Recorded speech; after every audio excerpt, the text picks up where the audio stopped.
Agua, lúpulo y malta. Alabada sea la cerveza alemana, un triunfo global.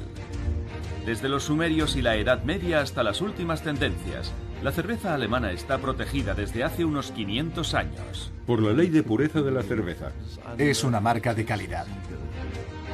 La cerveza nunca ha sido tan popular, es una constante en tiempos de cambio, y hasta los médicos la recomiendan. Es la bebida favorita de los alemanes y se exporta con éxito en todo el mundo. La cerveza alemana, una historia de éxito. Una importante fábrica de cerveza en la región de Sauerland. Es una de las mayores fábricas de cerveza de Alemania y la exportadora de Pils número 1 del mundo. Esta cervecería privada lleva 9 generaciones en manos de la misma familia y emplea a cerca de 800 personas. El maestro cervecero Michael Ton es uno de ellos. Nos va a enseñar cómo se elabora la cerveza tanto en una fábrica de grandes dimensiones como en una empresa más modesta, desde la llegada de las materias primas hasta el embotellado. Los únicos ingredientes que requiere una cerveza alemana son el lúpulo, la malta, la levadura y el agua. Únicos ingredientes permitidos para la elaboración de la cerveza bajo la ley de pureza alemana o Reinheitsgebot. Este es el aspecto que tiene la cebada una vez se ha cosechado. Estos son los granos de cebada que se procesan en la cervecería para elaborar la malta, que es lo que usamos para hacer la cerveza. La cebada en grano se convierte así en cebada cervecera. Esto, por ejemplo, es malta. A simple vista es prácticamente idéntica a la cebada en grano. Durante el malteado se induce una germinación artificial de la cebada, para lo cual se sumerge en agua. El grano comienza así a germinar y al cabo de 5 días más o menos, el proceso de germinación se detiene secando los granos. El secado es lo que provoca la coloración de la malta. Por ejemplo, esta es una malta muy clara, una malta para cerveza Pilsener. Hay otras maltas, como la malta de Múnich o la malta negra, que se secan durante más tiempo. Pasa algo similar con el tostado. Cuanto más caliente y extenso es el proceso de secado, más oscura será la malta.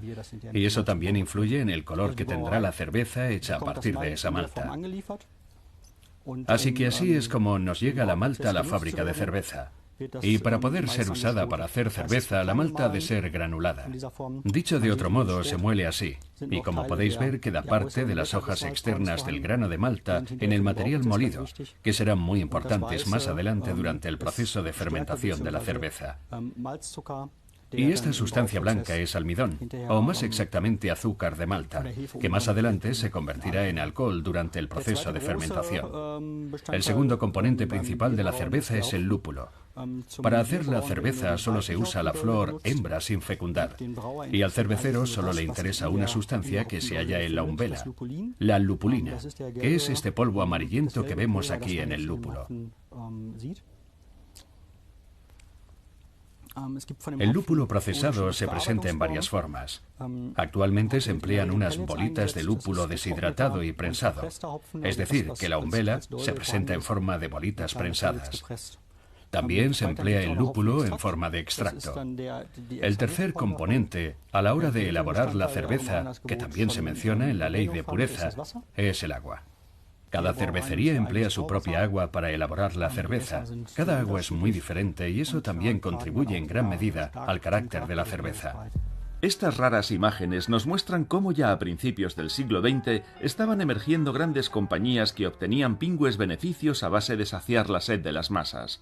Nos permiten hacernos una idea de cómo sería trabajar en una cervecería en pleno apogeo de la industrialización.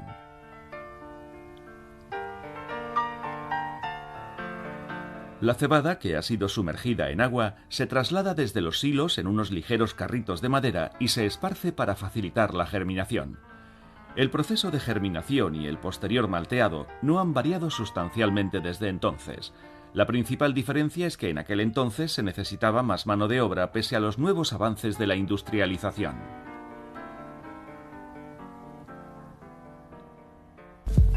Volvamos a la actualidad. La fábrica recibe varios cargamentos de malta al día. Miles de toneladas son procesadas cada año para hacer cerveza, pero antes de ello se examina la malta con esmero. El maestro cervecero Jens Grull toma una muestra de la malta antes de mandarla descargar y la analiza detenidamente en el laboratorio. Llegados a este punto, examinamos la malta antes de descargarla.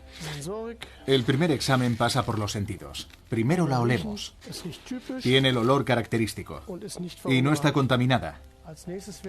El siguiente paso consiste en determinar su contenido en agua.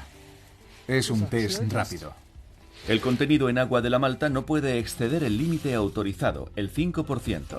También ha superado esta prueba. Los granos de malta ya pueden ser sometidos a una prueba de resistencia. Jens pone a prueba su friabilidad con un friabilimétro. Por lo menos el 80% de la muestra de malta ha de poder ser molida en un fino polvo. Hasta comprueban el tamaño de los granos usando una cribadora. El tamaño de los granos también tiene su importancia a la hora de obtener una cerveza consistente.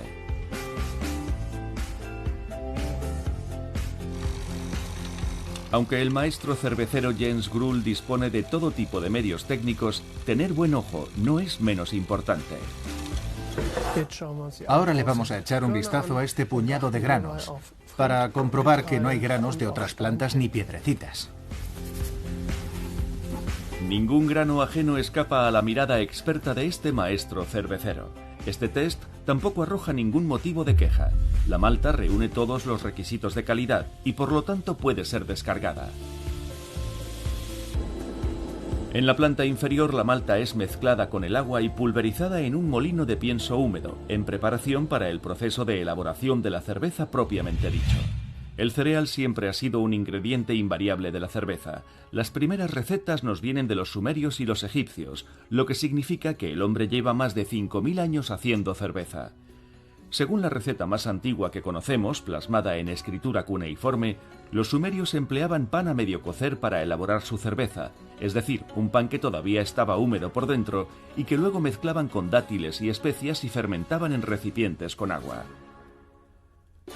Una vez fermentada se filtra y se deja en reposo durante unos cuantos días, tras lo cual la histórica bebida está lista para su consumo. En este caso hemos tratado de recrear lo que habría sido una cerveza sumeria. La cerveza sumeria o kash se hacía originalmente con un pan de farro, que es un tipo de cereal que creo que ya casi no existe.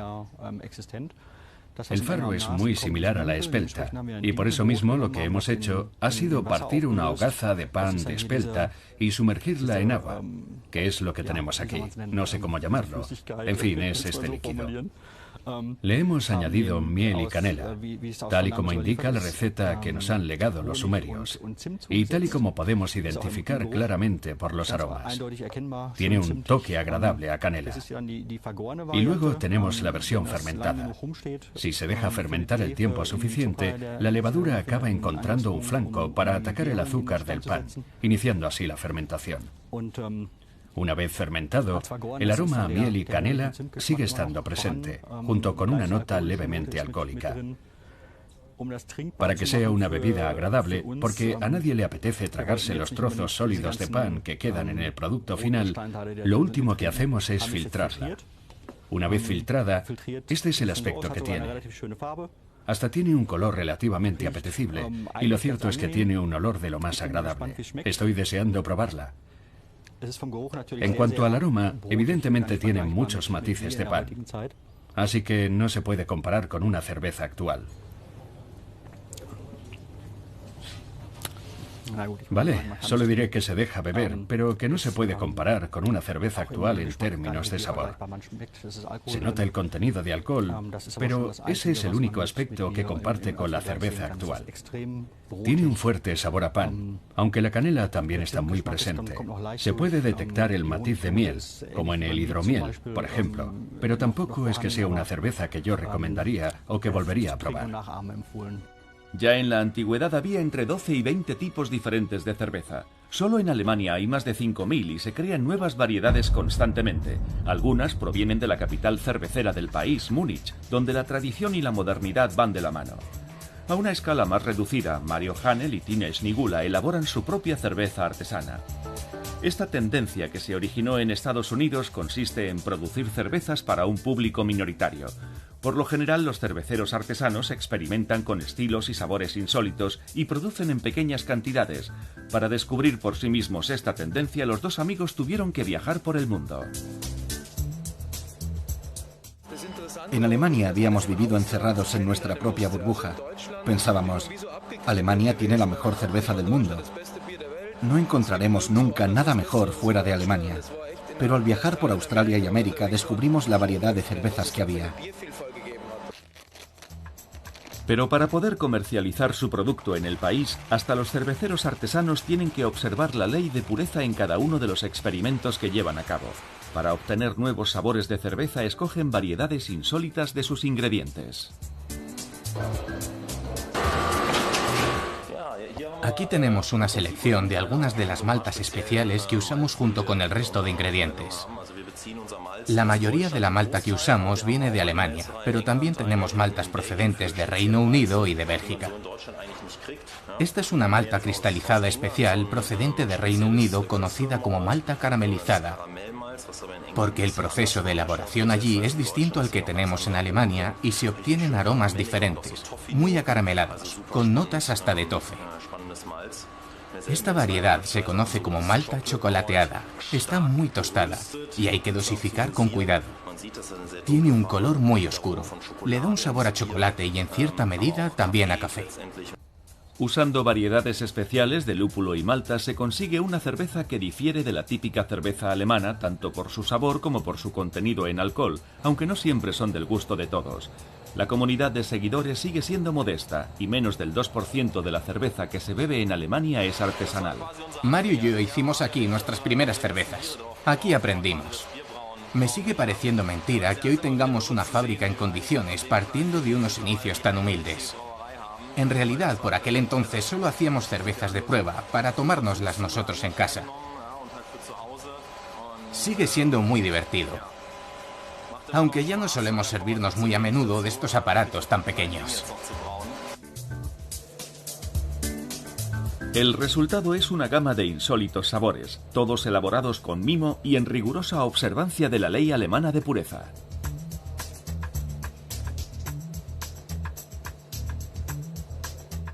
Para nosotros, hacer cerveza artesana no es sinónimo de ponernos a remover un mejunje con un cucharón y un gorro de chef para crear una especie de imagen romántica. Lo que queremos es elaborar un producto de la mejor calidad.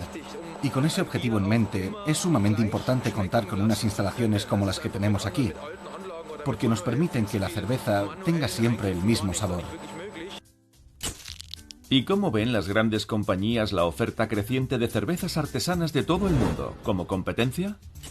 La cerveza artesana no deja de tener su lado positivo. Hoy en día la cerveza se podría decir que está en boca de todos y esa moda tiene un efecto secundario positivo. Yo también me definiría como un cervecero artesano, y lo digo porque siento la misma pasión por lo que hago. Y en términos de saber hacer, no hay ninguna diferencia entre lo que hago yo y lo que hace un cervecero artesano, quitando que quizá nuestros contenedores son un poco más grandes. Y no solo eso, en una fábrica de cerveza tradicional todos y cada uno de los procesos están controlados por ordenador. 3 empleados supervisan todo el proceso de elaboración en pleno corazón de la planta, la Sud House. Aquí se produce hasta 1,5 millones de litros de cerveza a diario. El proceso de elaboración propiamente dicho empieza aquí, en la Sud House o fábrica de cerveza. Durante la era de la industrialización, los recipientes de las fábricas de cerveza todavía estaban hechos de cobre. Hoy son de acero. En el tonel de remojo se mezcla la malta granulada con el agua de remojo y se calienta a 76 grados centígrados. Durante este proceso se mantiene la malta a determinadas temperaturas. Es el denominado reposo. Durante los periodos de reposo, las enzimas presentes en la cebada en grano entran en acción. Estas enzimas convierten el almidón presente en la malta en azúcar. Ese azúcar es lo que nos permitirá emprender luego el proceso de fermentación. Al igual que la malta, la segunda materia prima de la malta remojada es seleccionada con sumo cuidado: el agua. En cuanto a volumen, es el componente más importante de la cerveza. El agua influye en el tiempo de conservación de la cerveza, en su capacidad para hacer espuma y hasta en el sabor. Por lo general, la calidad del agua empleada para la cerveza es aún mayor que la del agua potable normal. Para satisfacer estos requisitos en el flujo lateral de su propio manantial de agua, la planta hace uso de sus empleados más pequeños, las dafnias, conocidas como pulgas de agua. Son las primeras catadoras del agua empleada para elaborar la cerveza.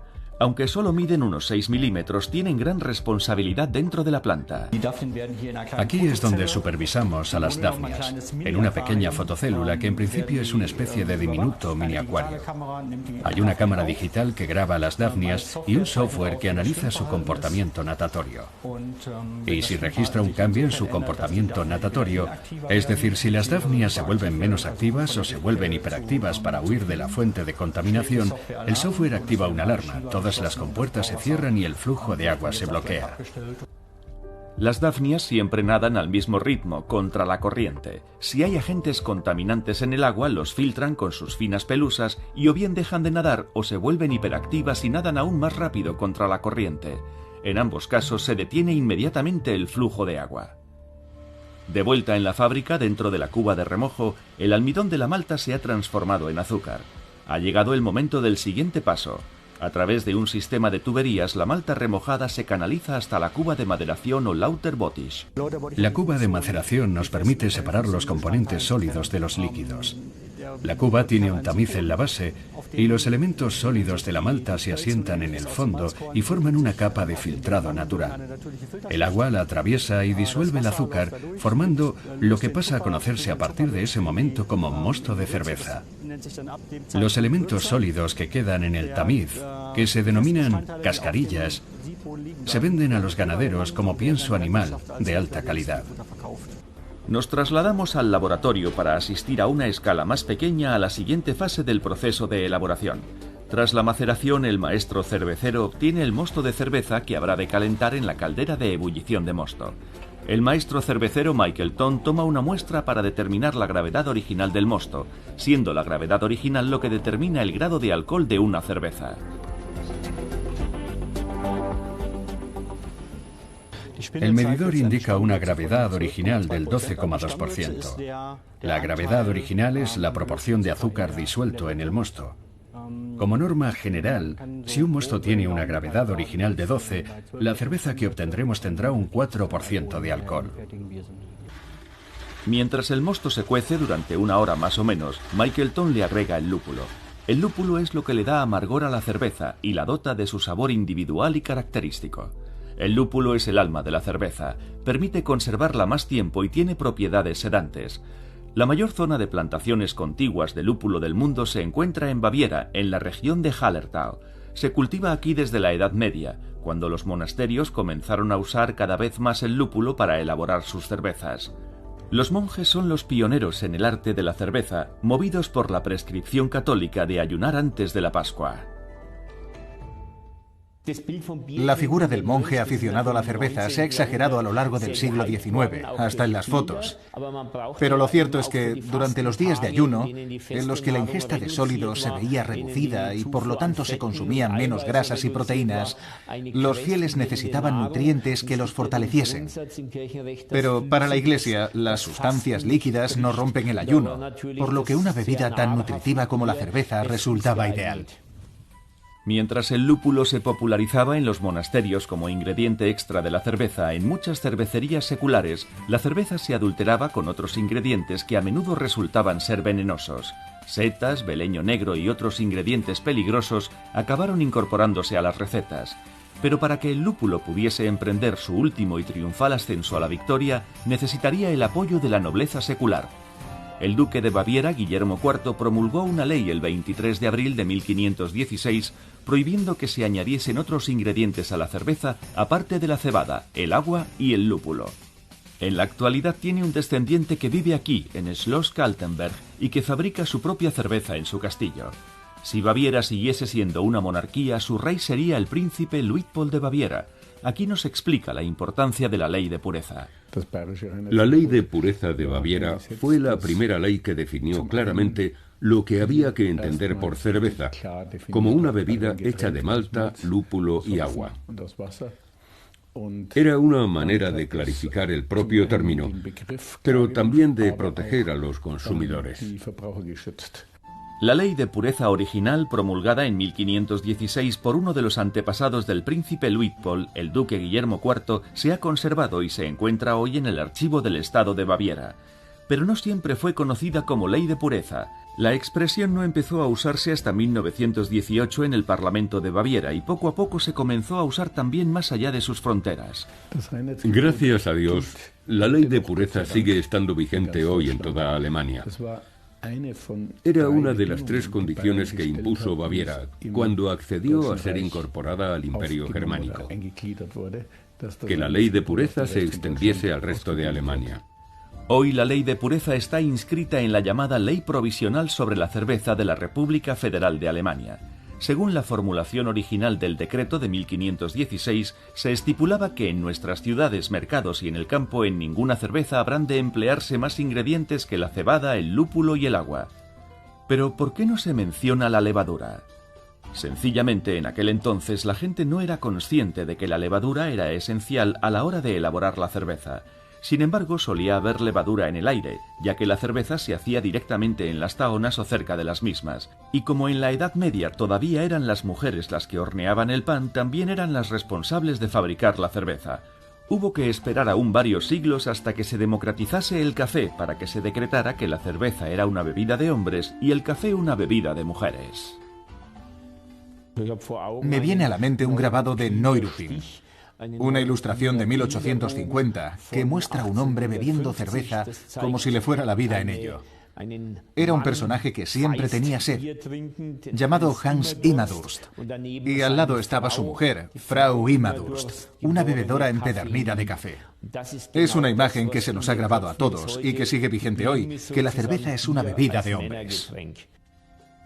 Y la razón por la que la ley de pureza especificaba que las maestras cerveceras de aquel entonces solo podían usar cebada es que era un cereal demasiado duro como para hacer pan. El centeno y el trigo, en cambio, estaban reservados para cocer el pan.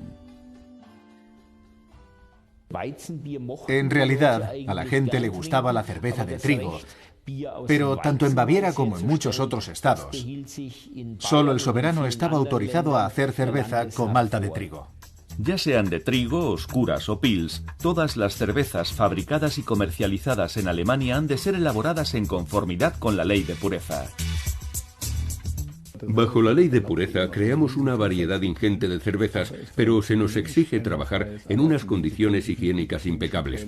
No se nos permite tirar de sustancias químicas para arreglar una situación. En otros países, por ejemplo, cuando se detecta una infección, se añade un poco de formol para atajarla, luego se diluye un poco y listo. La cerveza hace las delicias de los alemanes. Cada alemán bebe de media 106 litros de cerveza al año. Pero la ley de pureza también encierra una serie de vacíos legales de los que la mayoría de la gente no está al tanto. La ley de pureza no quiere decir que la cerveza solo pueda tener 4 ingredientes y ya está, sino que se puede observar la ley de pureza y a la vez, por ejemplo, usar productos para facilitar el filtrado u otros suplementos que serán filtrados más adelante. La variedad también es posible en la cerveza alemana, a pesar de las restricciones que impone la ley de pureza. Hay más de 5.000 variedades diferentes de cerveza en Alemania. En teoría, eso quiere decir que podríamos beber una cerveza alemana diferente cada día durante 13 años y medio. Podría ser una Pils, una Kelch, una Weissbier, una Helles o una Dunkels. Hay una para cada paladar. Pero aunque la ley de pureza tiene ya 500 años, tuvo que pasar mucho tiempo hasta que Alemania empezara a preocuparse seriamente por observarla. Es evidente que el principal objetivo de la ley no era el de preservar la pureza, ya que unas décadas más tarde se volvió a permitir usar ciertos ingredientes en Baviera, como el enebro, el comino, el cilantro o el laurel. Estaba permitido añadir esos ingredientes a la mezcla final. Dicho de otro modo, la ley de pureza no se viene observando sin interrupción desde hace 500 años, porque se han ido emitiendo diferentes decretos estatales a partir de los años 1560 y comienzos del siglo XVII. En la fábrica de grandes dimensiones hemos llegado ya a la siguiente fase crítica, la maduración.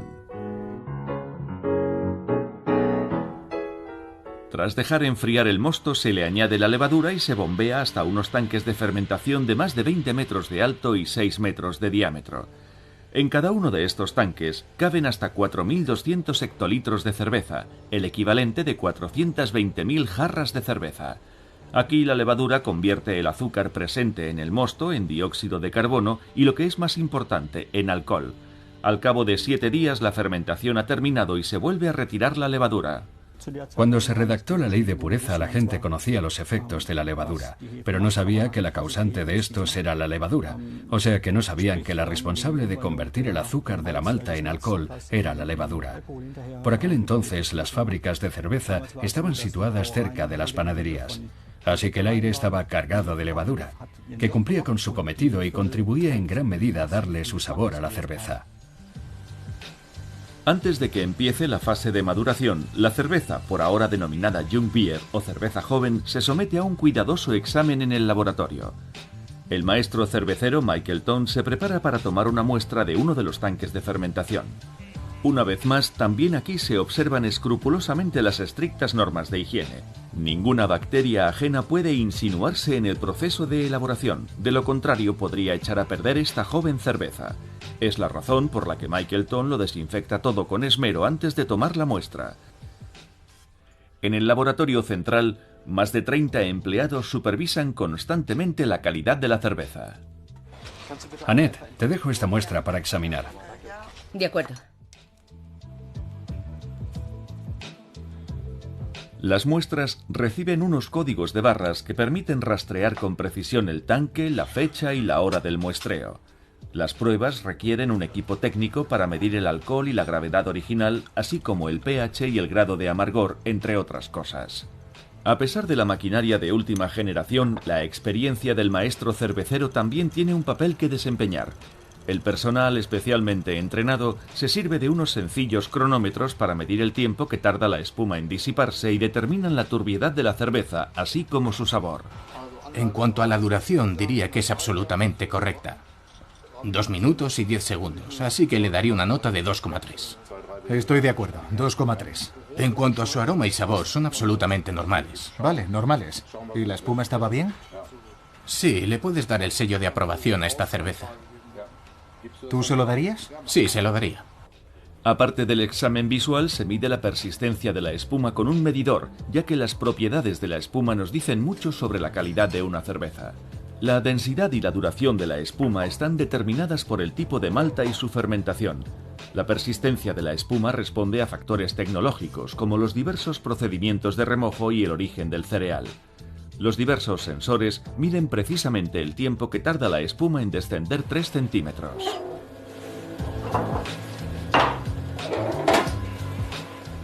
Bien, ya ha terminado la medición de la espuma. Tarda cerca de 326 segundos en bajar. Es una cifra excelente.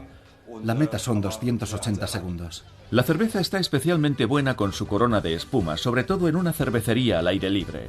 Como antiguamente solo era posible elaborar la cerveza en el frío del invierno, las cervecerías construían bodegas y plantaban castaños de indias para mantener sus cervezas frescas durante el verano.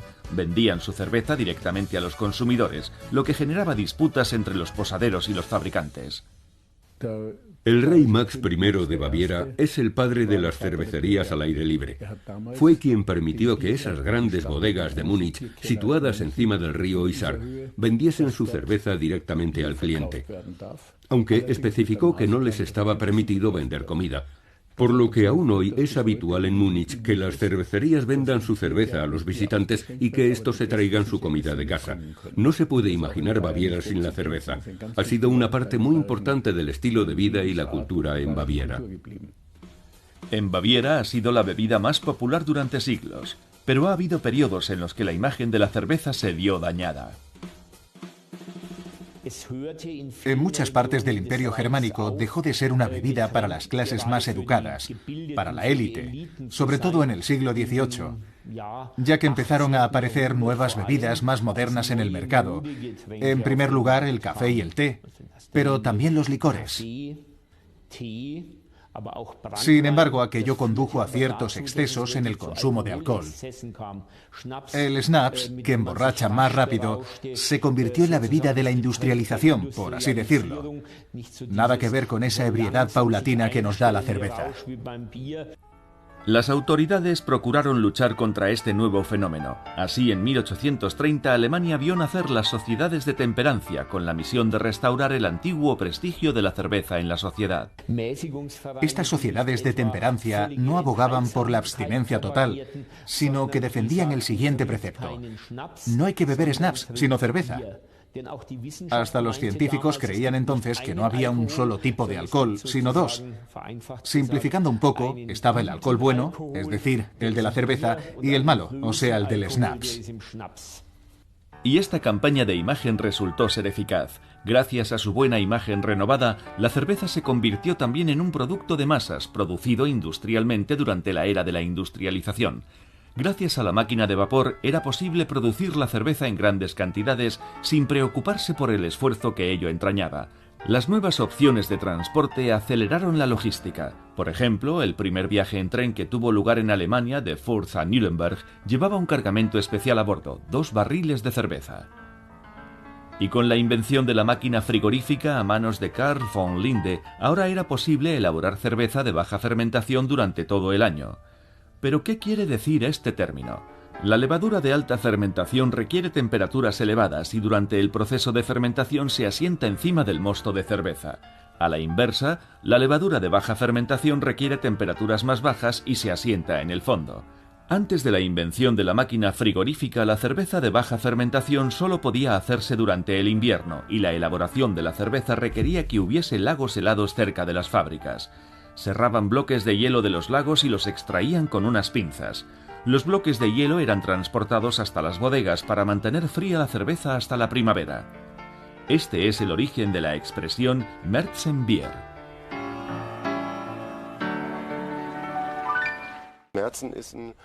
La Märzen, que en alemán significa marzo, no era una cerveza elaborada en marzo, sino que se hacía en invierno para ser almacenada, aprovechando que había hielo, y así poder ser vendida y consumida en marzo, una vez fermentada y madurada.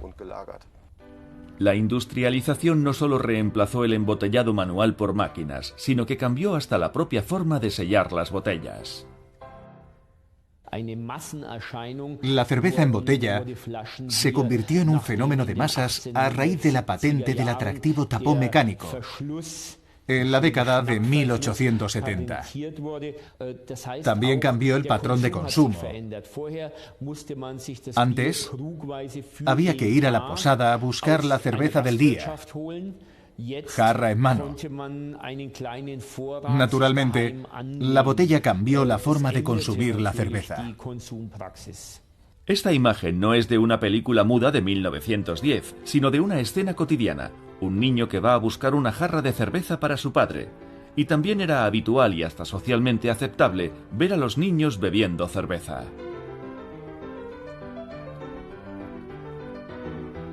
A comienzos del siglo XX, el negocio de la cerveza estaba en pleno auge.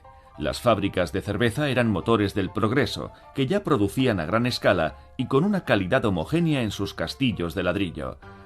Las cifras comerciales del periodo en torno al año 1900 muestran incluso que el sector cervecero facturaba más que la fundición o la industria del carbón. Como cada vez podía producirse más cerveza, había que vender cada vez más. La cerveza entró de lleno en el mundo de la publicidad, inicialmente con anuncios colectivos, en ocasiones alegando efectos de la cerveza que hoy nos parecerían altamente cuestionables. En las zonas rurales, bien entrado el siglo XIX y hasta en el siglo XX, leemos consejos dietéticos y escritos médicos que aseguran que la cerveza es el alimento ideal para los hombres que tienen que desempeñar un trabajo físico duro, así como para los enfermos y las mujeres que dan el pecho.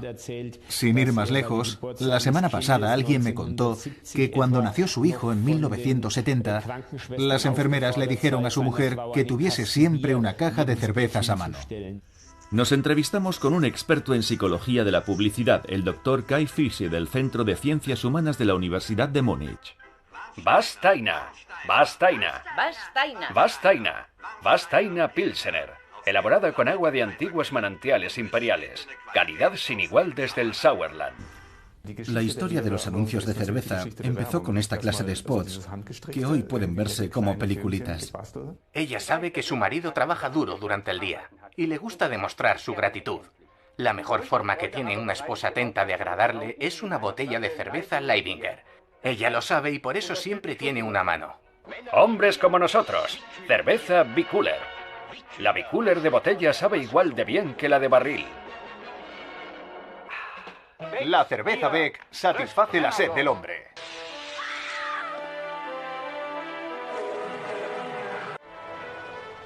Löwenbräu sin alcohol.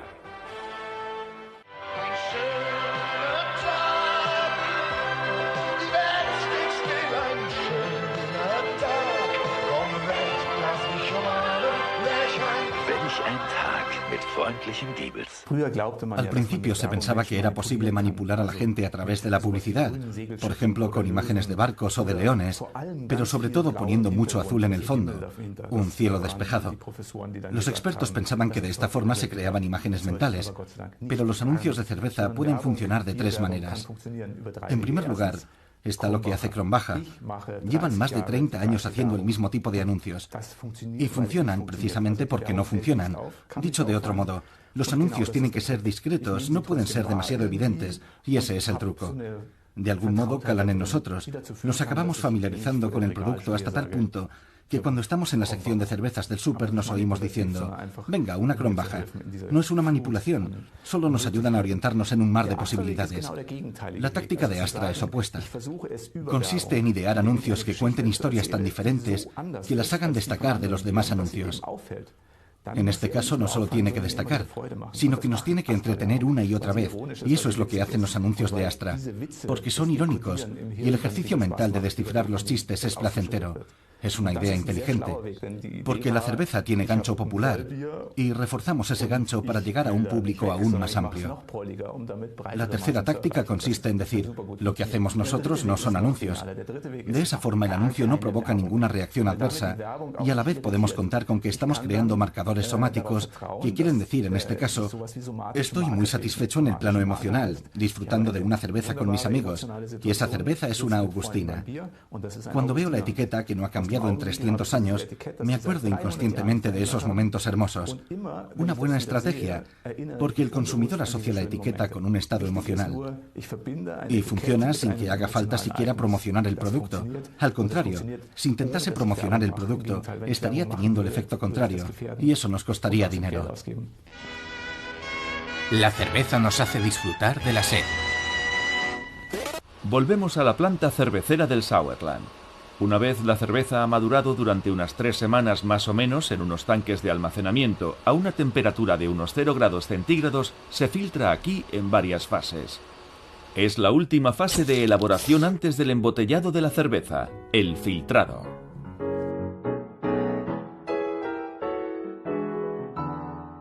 Aquí es donde llega la cerveza para ser filtrada. Antes ha atravesado unos filtros previos y a modo de filtro final, antes del embotellado, la cerveza atraviesa lo que llamamos un filtro multicapas. Las capas que vemos en estos filtros son capas de celulosa, y estas capas de celulosa capturan todo residuo de levadura que pueda quedar en la cerveza. De tal forma que cuando la mandamos para embotellar, la cerveza esté bien limpia y clarita, como le gusta al consumidor, sobre todo en el caso de la cerveza Pilsener. Pero, ¿realmente influye en la calidad de una cerveza el que esté filtrada o no? El que una cerveza esté o no filtrada no nos dice nada de la calidad de esa cerveza. Es una cuestión de carácter, del carácter que le queramos dar a la cerveza. Las cervezas Pilsener están filtradas por lo general y son más claras. Las cervezas de bodega tienden naturalmente a ser turbias y en consecuencia no se filtran, pero eso no tiene nada que ver con su calidad. Antes del embotellado hay una última cata, tanto en la fábrica más grande como en la más pequeña. Después del filtrado catan una cerveza que han elaborado con una nueva receta en la planta de prueba. Puede que exista otra pequeña diferencia entre la cerveza y el vino. Generalmente en las catas yo no me trago el vino, pero con la cerveza la nota amarga tiene un papel importante, y en su sabiduría Dios juzgó oportuno colocar los receptores del amargor en la base de la lengua, así que no nos queda más remedio que tragarnos la cerveza. Hay cosas peores en el mundo. Exacto. Los vasos que se usan durante las catas no son los típicos de cerveza, sino que recuerdan más bien una copa de vino, pero es por un buen motivo. En primer lugar, los vasos de cata han de ser transparentes para que se pueda evaluar el color y la espuma. Y luego también es importante que quede mucho margen en la parte superior para que la cerveza pueda respirar. Y así podamos apreciar los aromas que desprende sin tener que meter la nariz en el vaso. El olor es la primera sensación que tenemos al beber una cerveza, y estos vasos son ideales en ese sentido. En la actualidad las catas se llevan a cabo con las tecnologías más punteras, además de con el ojo y el paladar, pero antiguamente existían otros métodos no menos ingeniosos. Antiguamente existía una práctica conocida como el Lederhosen Test. Era la forma que tenían los clientes de las posadas de comprobar que la cerveza tenía la gravedad original correcta. El bebedor vertía un poco de cerveza en la banqueta, y cuando se levantaba al cabo de un par de horas, la banqueta se le tenía que haber quedado pegada a los pantalones de cuero o lederhosen. De lo contrario, quería decir que el posadero tenía un problema, porque había demasiada agua en su cerveza. Era la clase de test que hacía la gente al principio. Hoy en día las cosas se hacen de una manera muy diferente. La compañía elabora constantemente nuevas cervezas de prueba en su laboratorio. A veces se trata solamente de probar los ingredientes de un nuevo proveedor, porque lo que espera el consumidor es que su cerveza favorita sepa siempre igual, tanto en verano como en invierno, año tras año. Pero las pruebas también permiten elaborar nuevas variedades. Cuando una cerveza de prueba supera todos los test, está lista por fin para ser embotellada, como en este caso. Ya está. Hemos llenado la primera botella. Ahora solo queda expulsar el oxígeno del cuello de la botella. La botella debe contener la menor cantidad posible de oxígeno porque este afecta al sabor y puede hacer que la cerveza sepa a cartón, como suele decirse en estos casos. Esta es la primera botella de nuestra cerveza. Hay más de 5.000 cervezas diferentes en Alemania. Para brindarles un panorama, Lukas Bulka, del Museo de la Cerveza y del Oktoberfest de Múnich, ofrece a sus visitantes una cata de cerveza para mostrarles algunas de las diferentes entre los tipos de cerveza existentes, como la Helles, la Dunkels, la de trigo, la Pils y un largo etcétera.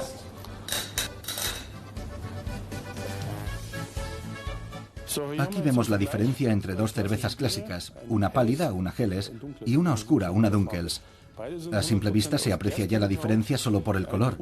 Las dos están 100% elaboradas con cebada y ambas son de baja fermentación. La cerveza oscura usa una malta tostada, de ahí su color. Y tal y como se mencionó antes, tiene un sabor muy malteado, que se debe a que la cebada malteada se ha tostado durante más tiempo y a temperaturas más altas. Y de ahí este color y este aroma. Los catadores despliegan meticulosamente sus sentidos empleando su nariz, sus ojos y sus papilas gustativas. La número 3 es la típica cerveza de trigo, como indica el nombre en alemán, Weissbier o Weizenbier. Además de la cebada se le añade otro ingrediente, el trigo, en torno a un 50%. Además es una cerveza de alta fermentación, o sea que se usa un tipo de levadura diferente. Es una levadura que requiere más calor para la fermentación y solo tarda unos 3 días. Otro rasgo característico de esta cerveza es que no está filtrada, por lo que tiene un sabor más intenso. Y dicho todo esto, salud. Antes alguien mencionó el plátano. Es un indicio típico de que se trata de una cerveza de trigo de alta fermentación. Y es gracias precisamente a esa reacción química como se obtiene el sabor a plátano y el aroma a clavel. Se recomienda no conducir después de una cata de cerveza. Tiene un sabor muy veraniego. Sí, es muy refrescante. Bueno, y ahora tenemos una ronda de cervezas especiales. Primero toca una Starkbier, una cerveza fuerte. Tiene un olor muy intenso y, como veis, la espuma es muy densa.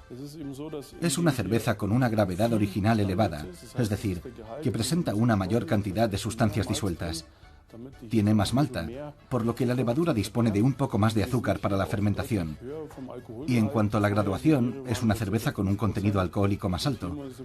Las cervezas anteriores tenían todas en torno a 5 grados, mientras que estas siempre tienen unos 8 grados. Tienen buen sabor, pero resultan algo traicioneras.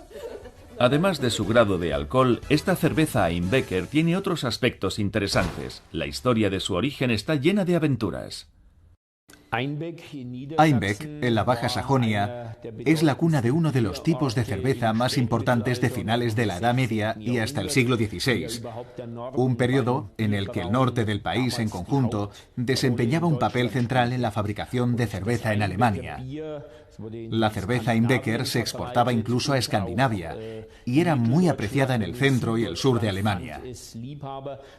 Era una cerveza muy fuerte, ya que tenía que poder aguantar el transporte a través de las largas rutas terrestres. De hecho, el duque de Múnich, el duque de Baviera, Guillermo V, era muy aficionado a la cerveza Einbecker. Para él era un auténtico producto de lujo, ya que tenía que recorrer un largo camino por tierra. Pero no le entusiasmaba la idea de derrochar tanto dinero, así que pidió a la fábrica de cerveza ducal que intentase imitar esa cerveza. Y tuvieron éxito, la llamaron cerveza Beckisch, que terminó derivando en Bockisch. Y en algún momento se produjo un malentendido, y la gente empezó a pensar que el nombre tenía algo que ver con Bock, que en alemán significa ciervo. Y por eso hoy la cerveza Einbeck se conoce también como Bockbier. Es un nombre que describe una cerveza especialmente fuerte, como la Einbeck. Aunque en nuestra fábrica de cerveza no embotellan Einbecker, sí embotellan todo tipo de cervezas, y eso nos lleva a la última parada en nuestro recorrido, la planta de embotellado. Antes de llenarlas de cerveza, primero hay que preparar las botellas vacías. La mayor parte de las marcas emplea su propia línea de cajas y botellas retornables. En primer lugar se examina el color, la forma y las marcas en relieve de las cajas de botellas vacías. Una cribadora automatizada retira las botellas de otros fabricantes. El reciclaje es sin lugar a dudas una buena idea, pero supone un esfuerzo. Y así, a pesar de todas las nuevas tecnologías cuyo coste asciende a millones de euros, sigue siendo imprescindible que el ojo humano eche un último vistazo a los contenedores para retirar cualquier botella que ostente rastros de otras etiquetas.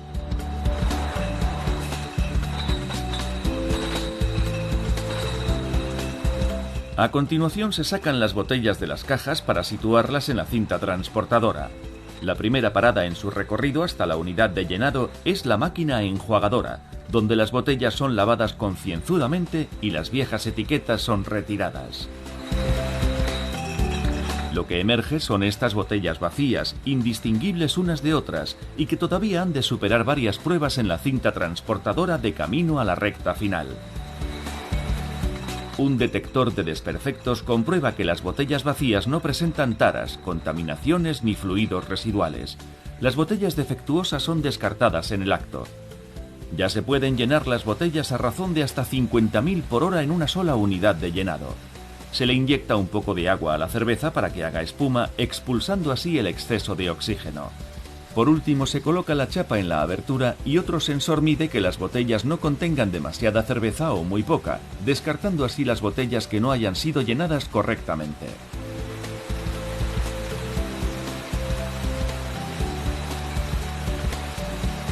Ya pueden pegar la etiqueta a las botellas selladas dejando constancia de la hora y la fecha exactas de llenado.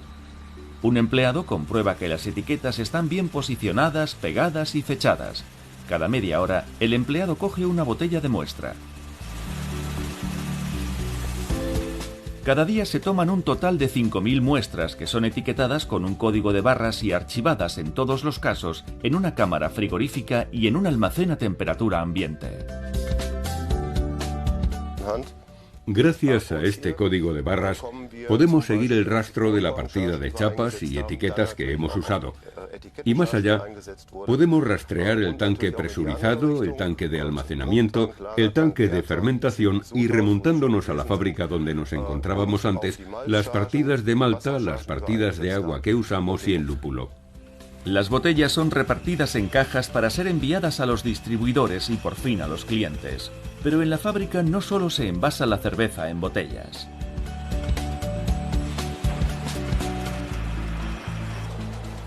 Cada hora se llenan aquí más de 1000 barriles de cerveza y hasta 50.000 latas. Pero ¿cuál es el mejor envase para la cerveza? Evidentemente las latas no dejan pasar la luz, así que desde el punto de vista del efecto de la luz en ciertos componentes del lúpulo, en las cervezas elaboradas bajo la ley de pureza, las latas son el recipiente perfecto. Y quizá también lo sean en otros aspectos. Las latas son muy ligeras y se pueden refrigerar muy fácil y rápidamente. Además, en el caso de las latas de aluminio, que son el último grito en este campo, estamos hablando de un envase 100% reciclable. Lo mismo ocurría a principios del siglo XX. Por aquel entonces, sin embargo, no existían las latas de aluminio, sino grandes barriles de madera resistente. No obstante, para mantenerlos sellados tenían que ser tratados periódicamente con alquitrán. Se vertía el alquitrán en el barril y luego se le daba vueltas hasta que el alquitrán recubriese su interior de forma homogénea. Este tratamiento impedía que las bacterias se colaran por las grietas de la madera y echaran a perder la cerveza. También por fuera se limpiaban meticulosamente los barriles antes de zarpar rumbo a su destino final, a caballo, en carretilla o por ferrocarril. En aquellos tiempos la cerveza era sin duda un negocio redondo para los transportistas.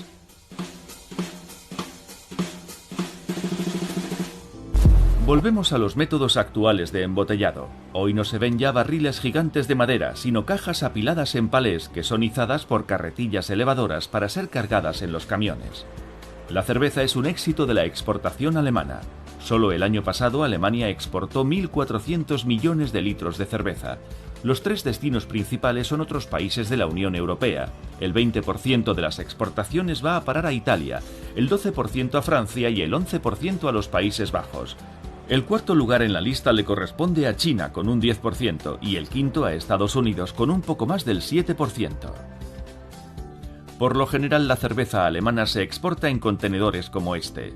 Estos contenedores de cerveza se envían por todo el mundo a bordo de trenes de mercancías que parten de unas estaciones situadas en las propias fábricas y viajan al resto del mundo a través de los puertos de Hamburgo, Bremerhaven y Rotterdam. Las exportaciones de cerveza alemana ascienden a unos 1.100 millones de euros al año. La cerveza alemana es una historia de éxito desde hace 500 años. Proceso de elaboración de la cerveza propiamente dicho. El cereal siempre ha sido un ingrediente invariable de la cerveza. Las primeras recetas nos vienen de los sumerios y los egipcios, lo que significa que el hombre lleva más de 5.000 años haciendo cerveza. Según la receta más antigua que conocemos, plasmada en escritura cuneiforme, los sumerios empleaban pan a medio cocer para elaborar su cerveza, es decir, un pan que todavía estaba húmedo por dentro y que luego mezclaban con dátiles y especias y fermentaban en recipientes con agua. Una vez fermentada se filtra y se deja en reposo durante unos cuantos días, tras lo cual la histórica bebida está lista para su consumo.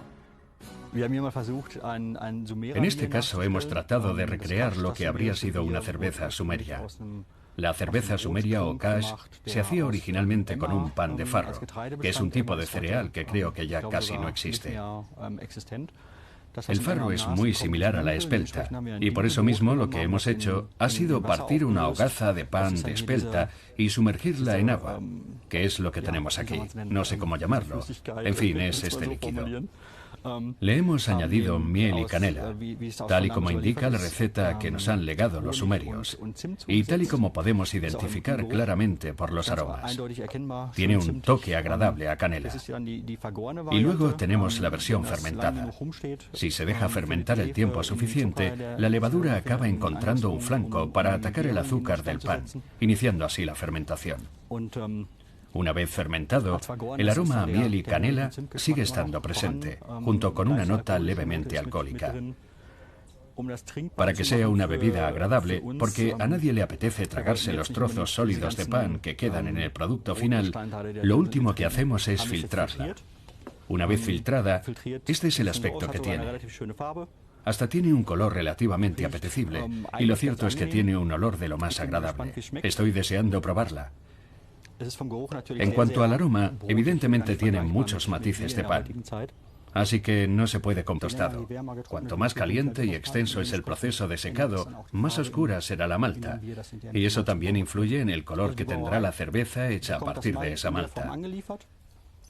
Así que así es como nos llega la malta a la fábrica de cerveza. Y para poder ser usada para hacer cerveza, la malta ha de ser granulada. Dicho de otro modo, se muele así. Y como podéis ver, queda parte de las hojas externas del grano de malta en el material molido, que serán muy importantes más adelante durante el proceso de fermentación de la cerveza. Y esta sustancia blanca es almidón, o más exactamente azúcar de malta, que más adelante se convertirá en alcohol durante el proceso de fermentación. El segundo componente principal de la cerveza es el lúpulo. Para hacer la cerveza solo se usa la flor hembra sin fecundar, y al cervecero solo le interesa una sustancia que se halla en la umbela, la lupulina, que es este polvo amarillento que vemos aquí en el lúpulo. El lúpulo procesado se presenta en varias formas. Actualmente se emplean unas bolitas de lúpulo deshidratado y prensado, es decir, que la umbela se presenta en forma de bolitas prensadas. También se emplea el lúpulo en forma de extracto. El tercer componente, a la hora de elaborar la cerveza, que también se menciona en la ley de pureza, es el agua. Cada cervecería emplea su propia agua para elaborar la cerveza. Cada agua es muy diferente y eso también contribuye en gran medida al carácter de la cerveza. Estas raras imágenes nos muestran cómo ya a principios del siglo XX estaban emergiendo grandes compañías que obtenían pingües beneficios a base de saciar la sed de las masas. Nos permiten hacernos una idea de cómo sería trabajar en una cervecería en pleno apogeo de la industrialización.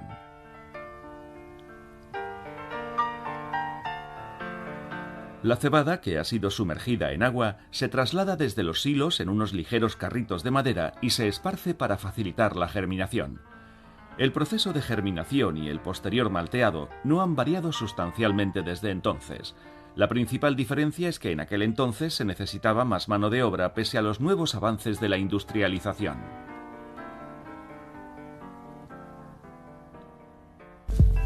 Volvamos a la actualidad. La fábrica recibe varios cargamentos de malta al día. Miles de toneladas son procesadas cada año para hacer cerveza, pero antes de ello se examina la malta con esmero. El maestro cervecero Jens Grull toma una muestra de la malta antes de mandarla descargar y la analiza detenidamente en el laboratorio. Llegados a este punto, examinamos la malta antes de descargarla. El primer examen pasa por los sentidos. Primero la olemos. Tiene el olor característico y no está contaminada. El siguiente paso consiste en determinar su contenido en agua. Es un test rápido. El contenido en agua de la malta no puede exceder el límite autorizado, el 5%. También ha superado esta prueba. Los granos de malta ya pueden ser sometidos a una prueba de resistencia. Jens pone a prueba su friabilidad con un friabilimétro. Por lo menos el 80% de la muestra de malta ha de poder ser molida en un fino polvo. Hasta comprueban el tamaño de los granos usando una cribadora. El tamaño de los granos también tiene su importancia a la hora de obtener una cerveza consistente.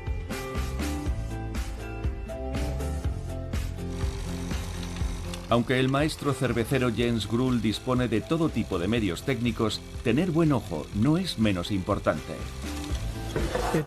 Ahora le vamos a echar un vistazo a este puñado de granos, para comprobar que no hay granos de otras plantas ni piedrecitas. Ningún grano ajeno escapa a la mirada experta de este maestro cervecero. Este test tampoco arroja ningún motivo de queja. La malta reúne todos los requisitos de calidad y por lo tanto puede ser descargada. En la planta inferior la malta es mezclada con el agua y pulverizada en un molino de pienso húmedo, en preparación para el parar con una cerveza actual. Vale, solo diré que se deja beber, pero que no se puede comparar con una cerveza actual en términos de sabor. Se nota el contenido de alcohol, pero ese es el único aspecto que comparte con la cerveza actual. Tiene un fuerte sabor a pan, aunque la canela también está muy presente. Se puede detectar el matiz de miel, como en el hidromiel, por ejemplo, pero tampoco es que sea una cerveza que yo recomendaría o que volvería a probar. Ya en la antigüedad había entre 12 y 20 tipos diferentes de cerveza. Solo en Alemania hay más de 5.000 y se crean nuevas variedades constantemente. Algunas provienen de la capital cervecera del país, Múnich, donde la tradición y la modernidad van de la mano. A una escala más reducida, Mario Hanel y Tine Snigula elaboran su propia cerveza artesana. Esta tendencia, que se originó en Estados Unidos, consiste en producir cervezas para un público minoritario. Por lo general, los cerveceros artesanos experimentan con estilos y sabores insólitos y producen en pequeñas cantidades. Para descubrir por sí mismos esta tendencia, los dos amigos tuvieron que viajar por el mundo. En Alemania habíamos vivido encerrados en nuestra propia burbuja. Pensábamos, Alemania tiene la mejor cerveza del mundo. No encontraremos nunca nada mejor fuera de Alemania. Pero al viajar por Australia y América descubrimos la variedad de cervezas que había.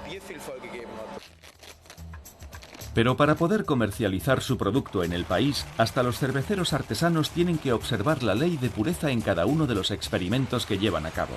Para obtener nuevos sabores de cerveza, escogen variedades insólitas de sus ingredientes. Aquí tenemos una selección de algunas de las maltas especiales que usamos junto con el resto de ingredientes.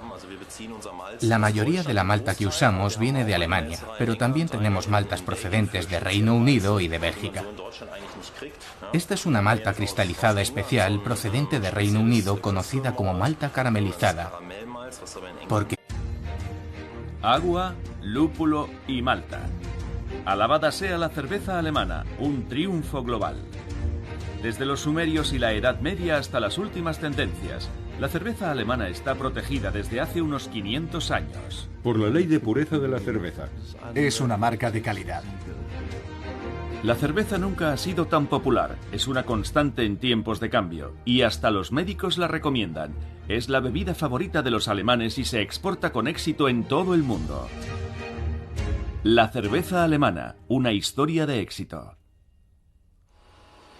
Una importante fábrica de cerveza en la región de Sauerland. Es una de las mayores fábricas de cerveza de Alemania y la exportadora de Pils número 1 del mundo. Esta cervecería privada lleva 9 generaciones en manos de la misma familia y emplea a cerca de 800 personas. El maestro cervecero Michael Ton es uno de ellos. Nos va a enseñar cómo se elabora la cerveza tanto en una fábrica de grandes dimensiones como en una empresa más modesta, desde la llegada de las materias primas hasta el embotellado.